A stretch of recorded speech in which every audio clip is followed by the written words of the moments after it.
Ayan, good day mga ma'am sir. This is Andrea Fall from Quezon Province. So ayan, good day mga ma'am sir. And syempre good morning. And ngayon papunta tayo ng Kangugdong. And dito tayo dumaan sa may bagong silang. Umulan kagabi. Ngayon ay maglalakad kami papunta ron. Kasi nga hindi kaya ng motor. Papalpal. And sasamahan natin yan ng road review. Kung anong magiging epekto ng ulan sa mga sitio dito papuntang Kangugdong. Ito ay sakop na ng Mabunga, pero yung pupuntahan namin ay sakop ng Uyon-Uyon. Yun, titingnan natin tong connecting road na to mula sa may sentro ng Mabunga papuntang Kangugdong. Titingnan natin kung passable pa rin siya pag umulan. So dati abot doon ang motor sa Kangugdong kasi summer, maulan. Nabalikan kayo. Ngayon try natin. Ayun, may motor pa. Kaya pa hanggang dito. Kung ko lang ko sa unahan ay ganun pa din. So tara, tingnan natin. Syempre kapag naglalakad kayo dito, yan ang inyong makikita. Makikita nyo yung daan, kaya pa naman ng motor. Unang ulan pa lang kagabi na malakas. Titingnan natin sa mga susunod na araw kapag umulan pa. Ayan yung Bantayan Hills na pinupuntahan ng mga turista dito, local at saka yung mga dayo. So yan yung makikita ninyo kapag umaga kung umakyat kayo dun. Ayun, may sea of clouds dun, no? Kunti. Ito naman hamog yan. Uling. Hindi yan uling. Hamog yan. Hindi naman siya uling. Ayan, ang ganda. Makikita nyo rin yung bakod ni Proud magsasakaw para sa kanyang mga baka. Ayan, tok-tok ng bundok. Dito. Hala. Doon, alas sa kabila. Malambot ang lupa dito. Hindi ka na eh. Hindi tayo ito. Oo, kaya nga pala dyan sa harap na, no? Kaya naman sa dito. Ito yung pinakamalambot na lupa. Kabungkit. Oo. Kalbo. Damo yung buba to. Sinilab na pati ko yung ano. Yung sulong bahay de. Talaga luto sa init yan. Yan ang daan namin, di papunta naman ng Tala. Yan lang, pupuntang Tala. Doon nadaan ang kalakal namin. Yan yung lalakaran kung ano tayo. Sir Jomar, kung nanonood ka. Ayan, umulan ngayon, kagabi. Ang date ngayon ay June 2. So, June 1 umulan. So ayan ang inyong sitwasyon dito. So ganito para dito sa inyo. Ganyan kahirap para yung daan kapag, lalo na kapag umulan. Ayan, lupang lupa. Pag mga ganitong lugar na delikado ng drone. Ah, ganito? Oo. At inalipad? Ay iba pinabaril ang drone. Kapag natimpuan na ano. Ay tracking sila. Kaya sabi niya kung magpalitan na ano. Sabi niya, Papalipad sila doon. Yan nagkalaban na sa kabila na yan. Pero dito ang takbo na ito. Sabi siya. kaya pala kunti lang ang lipat ni Pengpeng, yung buntid na yan, oh. Ayun yung ano. Oh. Doon kami nadaan. Yung may poste na yan na kulay, ano puti. Ay, silba na pa yung ako. Yung poste na yan, no? Kunti lang ang ano ni Pengpeng, kalipad dyan. Kakatakot po. Magawa. Pero abot kami dyan pag bili ng ulam. Namili Tama kami yung channel ng... yan. Ay, chance na yan. Namili Doon na pa ba kami ng... anong... Di ba may teacher din po dyan sa may ano? Pag binukot. Ayun, pag binukot. Saan nakarating ka? Doon sa may ano? Doon sa may... Tapat siguro itong bundok na to. Yung pinaliparan to. Nagpunta din ako sa malapit kami sentro ng tubig binukot. Bali palang daan dyan. Mas mahipot pa dito. Doon na maalo sa Salvador. Yung nadaan na yan. Yung silba na yan. Oo. Punta doon sa Tala. Tala na yun yung nalilinis na yun. Yung kabilang buntid na yan. Diyan inakarga yung aming mga kalakal. Ay dito ako pahirap dito.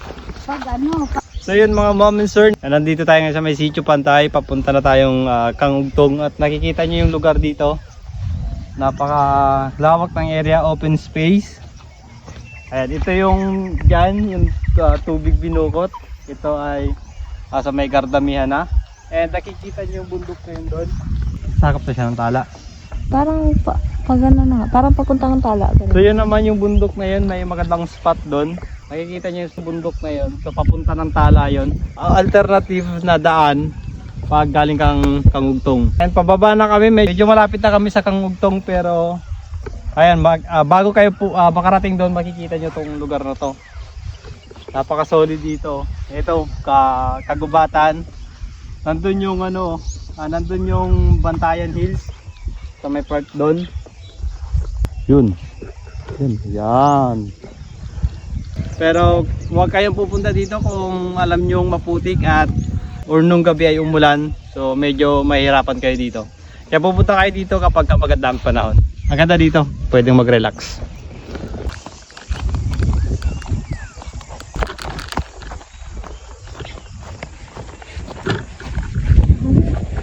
Bakit?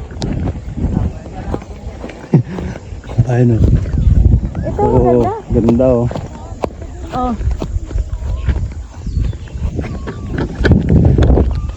Kaya to, nandito kami sa taas.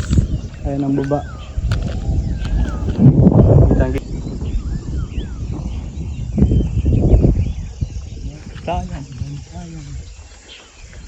So yun mga mamin sir, literal na dadaan ka sa 7 bundok kapag pupunta ka ng Kangugtong, kapag dito ka dadaan.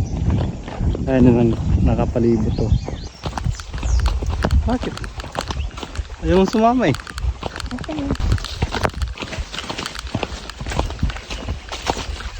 Okay.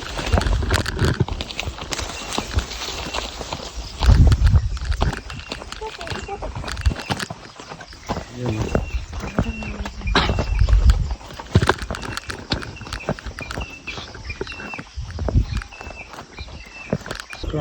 Gardamihan yan. Baba niyan.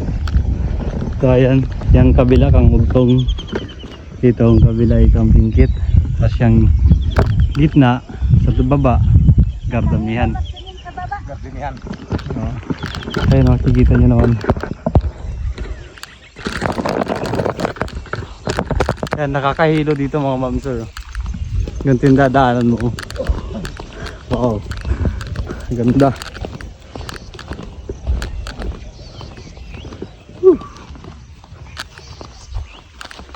Sarap maglakad dito pag umaga, pero kapag tanghali na banata na yun, banata na ng pawis yun. Ay, ba? Parang dilagan? Dagat Ito ba? mapasok dapat ng vlogger ng lugar na ito. Dito. So, yan, kaugtong na yan. Oh. Yan, linang nyuga namin. Oh. Yung yoga namin yung nagdilaw. Yan, yung yun, kanigling yun. Oh. Kaya, ano yung pamana ni Papa kay sa tatay niya? Mahong naman yung kabila. Itong kabila, Mahong. Ito, anong lugar ito to? Mambaro, Pantay. Dito baba pa. Ay, kaugtong na rin. Pagugtong na rin. Ito kang Ano pa dito ang bonda? Dungan yung bonda rin ng kaugtong Pantay. Ito niya dito kigaga na. Tapos dyan po sa kabila niyan, Yan ang Pantay School. dyan sa kabila niyan ang school. So alam niyo na kung saan si Sir Jomar nagpupunta, sa Kagubatan. Grabe. Ba't nalulungin natin pa? Ayun, ano, Korisma eh. Naririnig niyo yung music doon. No? Ano, nakikita niyo dito ang bahay, oh, ilan lang. Pero papasok dito ng ano, ganda ito yung lugar pag tinanahan. Ay, ang bahay na Salam, ano, oh. yung may mangga na yun. Tapos doon ang sunod na kapitbahay ninyo. May mga tao dun, oh. Kahit magsigawan kayo dito, kayo lang nakakarinig. Kaya pa dito. Dito bumaba si Iran at takot. Dito si Iran. Baka Gumulong. Doon yung pinapasok kay Ata, di ba pa? Dito. Bumaba, hindi kinaya. Pagdating dito, pinasakay. Kahit siguro ako dito hindi ako sasakay. Bumaba yun. Okay, bumaba gumulong. ang Iran. Ayun, oh. Kahit kalabaw, mahihirapan dito. Pero wala yan sa mga taga dito. Daan pa rin ito, kabayo. Kahit kabayo talaga dito ang pinakang Mga ganda. bayo kami pag napunta dito, galing na mabunga. Mhm. Ang gapadidit ko yan yung pababa. Tama lang pala nagkakad tayo at nasurvey niyo itong lugar na ito. At pagbalik niyo, nakamotor naman tayo. Doon kayo asunduin no, sa may nakasilaban na yun. Oo. Oh, yun na may poste na yun, no? School na yan dyan. Yan, yun. Tulad Mambaro ng na yun, pantay may dyan. poste na yun. Doon na kayo asunduin ni Glenn at malapit lang sa bahay yun. Pupuntahan naman natin yung mga school. Oo, mabigaan Alam yung mo yung school. school doon, mga sira-sira. Ah, yung pantay? Oo. Hindi maganda yung school. Ay, oo nga. Sabi nga ni, yung tirahan nga ni Sir Jomar ay parang kubo lang. Oo. Yung, ang, Kubo sila, para may kampo. oh, ang bubong ay kaya ka? Ilang tirahan. Tirahan. Oo, yung kanyang pinakang accommodation. Yung tirahan doon. Bad. Ay, school mama, ano lang?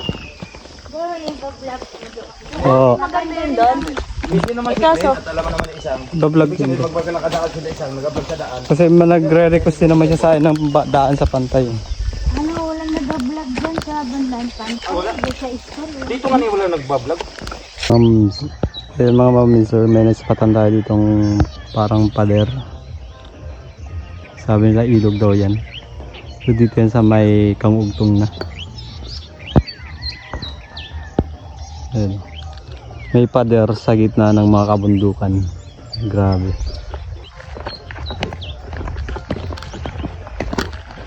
So ayan, huyon-huyon yan ah. Dito, nasa pwesto rin kami ng huyon-huyon. Ayan, bali dalawang barangay itong napuntahan namin ngayon. Una ay Mabunga. Tapos ngayon, nandito na kami sa may huyon-huyon. O diba? Tapos yan yung daanan namin. Medyo hindi malakas ang ulan dito kasi ayan, medyo tuyo pa. Yung ibabaw. Yay! Pagkaangas. Ang ganda maglakad ngayon. Diba? Dito makikita lahat kapag dito kayo dumaan. Dito ma, ikaso di ba si Mirang sumama sa atin? Oo.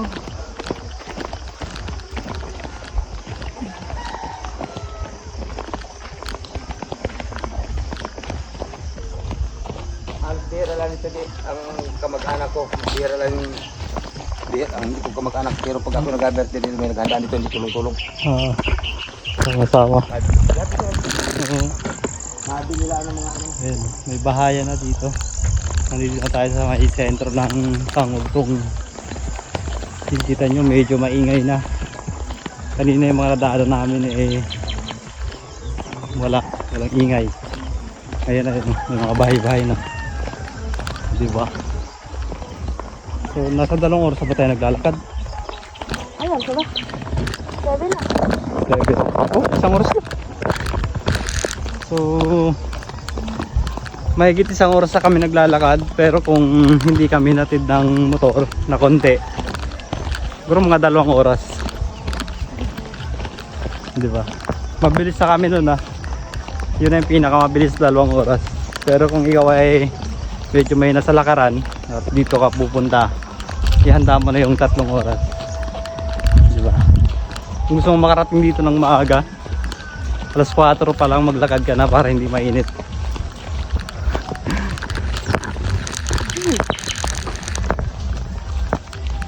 Pero pagdating mo dito, sulit naman.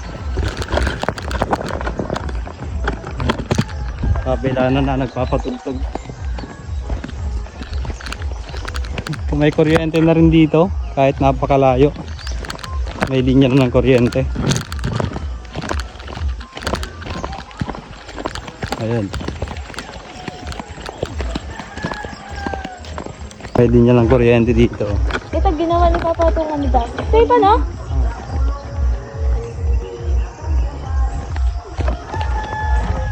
Dadamay na rin natin tong MSK ng Pugawan dito sa Kangugtong.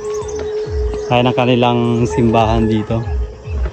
So nandito na kami mga ma'am sir. So nasa 6 o'clock kami umalis doon. 7:45 ngayon. Pero hinatid kami ng motor hanggang doon sa makakaya ng motor. Kaya estimated na 2 oras at kalahati. Dire-diretso yung lakad dito yun sa Kangugtong. Nasa may center na kami ng Kangugtong. Sakop ng huyon-huyon. So yun. Kaya 3 hours yung pwede mo ditong i-prepare. na oras kapag pupunta ka dito. Ganda. Tagaktak ang pawis. Diba?